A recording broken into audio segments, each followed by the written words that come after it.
Alright, well, I've been thinking about putting a lanyard onto this knife here, so I'm going to go ahead and do it. I just figured it'd be good to match the color up, so I'm going to grab about that much, maybe about that much orange, come in here and cut it, and then I like to right away melt up those ends, kind of a lot more than I needed there, and I just sort of tap and then roll, because I don't like to have a big obnoxious melted piece on the end of my lanyards. On the other hand, if you just roll, a lot of times the inner strands will pop right out, so kind of have to do a little bit of both. So now we'll just shove it through the hole there. And another nice thing about doing them this way is that they usually poke right through holes like this without scrunching up or doing anything weird. And this is no brain surgery. I just cut a bit. I guess you get used to cutting a little bit extra so that you can do a couple of knots. I don't do anything fancy here. I just put them next to each other and do one overhand knot, and then I just sort of manipulate the knot by twisting it and turning it a little bit until I get it just where I want. I got just a little bit hanging out, and this stops it from coming loose or anything. And then I pull on each side individually, just kind of set it. And then I gave myself plenty here, so I'd rather have a little bit more at the end, a little bit more weight. And I'll just go with a second overhand knot. And you can see how if you want, you can sort of just line these up next to each other. And this one's just going to sort of fit together, so they just become one big sort of knot thing there. And by pulling each side individually, you can pretty much set it, and then give it a couple of twists, and that distributes the tension out through the knot. And for the most part, this isn't going to come loose unless you fiddle with it.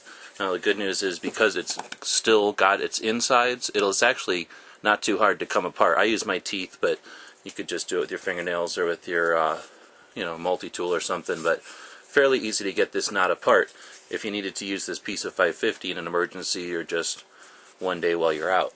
Now I don't like to leave it like this because it's a little bit too floppy, so I do my outside knots first, and then I kind of make an inside knot. And that's again why I leave myself quite a bit of lanyard when I start out with there, and once you do a couple of knots, it eats up a lot of material. And again, I'm just sort of, this time I want this to be fairly straight, so I'm sort of manipulating on both sides of the knot here, and I'm tightening it with my left hand. I'm tightening it here, and now I'm sort of pulling through, and now I'm going to pull with these two fingers and pull this part of the knot through. And what I'm trying to do is tighten that knot up as close to the knife as possible. Next, I make sure that it's going to fold right. Now honestly, I don't think this is the right way. I'm going to go ahead and tie the knot the other way because it sort of comes out and shoots out.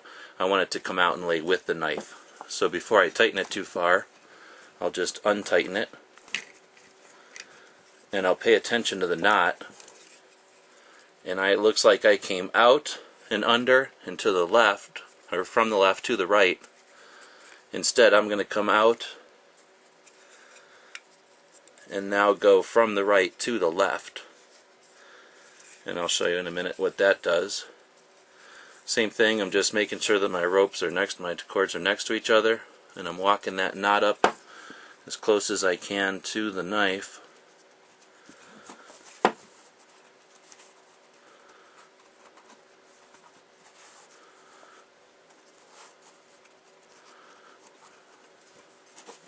Mostly so when it's in my pocket, it doesn't need to be bigger than it needs to be.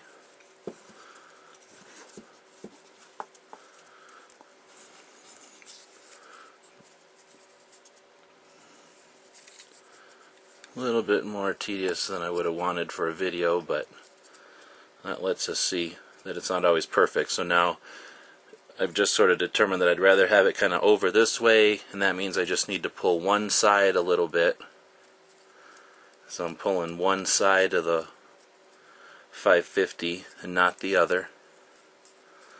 There we go.